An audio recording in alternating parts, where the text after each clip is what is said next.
freezing winter of 1941, the world was at war.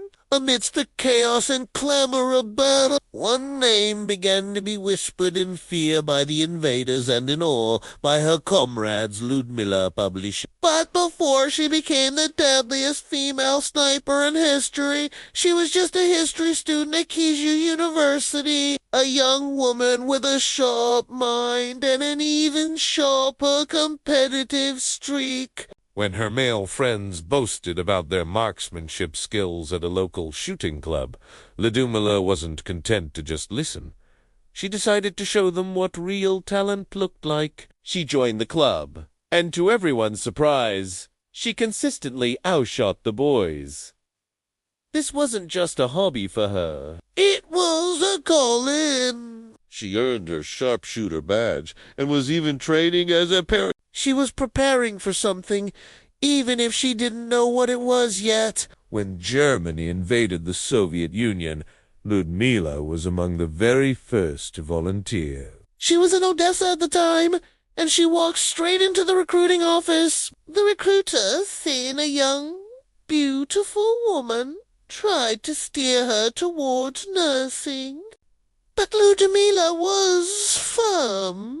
She pulled out her sharpshooter's certificate, proof of her exceptional skill. They were skeptical, but they decided to give her a test. They handed her a rifle and pointed to two enemy collaborators in the distance. Ludmilla didn't hesitate. She took them both down with two precise shots. There were no more questions. They were seen. Assigned to the Red Army's 25th Rifle Division. She was handed a Mosin-Nagant bolt-action rifle, a standard-issue weapon without a scope. For the first few weeks, she faced the front lines with this basic rifle, a testament to her raw courage. But true talent can't be hit. During a fierce battle, her comrade next to her was hit. He handed her his scoped rifle just before he passed. It was with this weapon that Ludmilla's legend truly began. In her first 75 days at the front, during the grueling sieges of Odessa and Sevastopol, she recorded an astonishing 187 confirmed kills. The invaders started to learn her name, calling her Lady Death.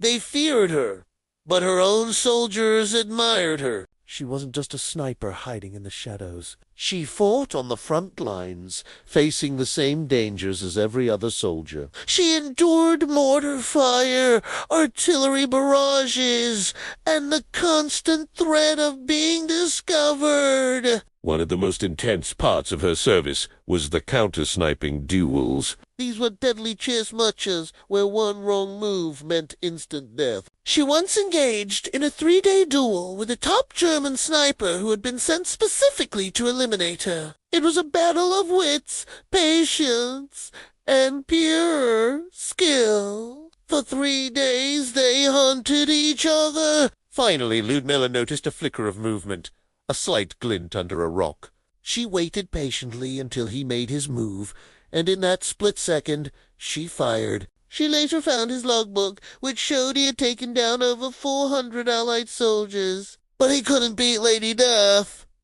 By June 1942, her confirmed kill count had risen to 309, including 36 enemy snipers. She had become a national hero, a powerful symbol of resistance. But her time on the front lines came to an abrupt end when she was wounded by mortar fire. Her value as a symbol had become too great to risk losing her in battle. The Soviet High Command pulled her from combat. Her new mission was to tour the allied nations, the United States, Canada,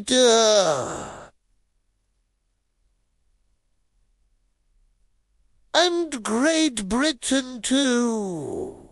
Rally support for a second front in Europe.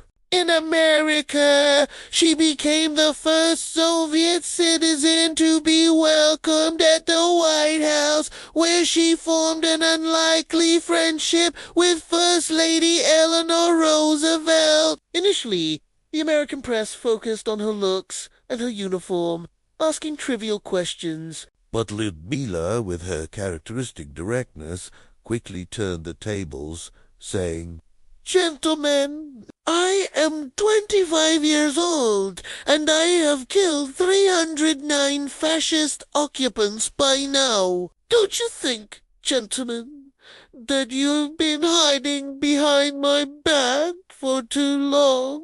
Her powerful words and undeniable courage helped shift public opinion and strengthen the alliance. After the war, she finished her education at Kyushu University and became a historian. Lyudmila Pavlichenko, the student who became a legend, showed the world courage has no gender. Her heart was steady, but her aim was even steadier. She remains an inspiration, a testament to the extraordinary feats ordinary people can achieve in the most difficult of times. Thanks for watching, and if you enjoyed this story, please like and subscribe for more.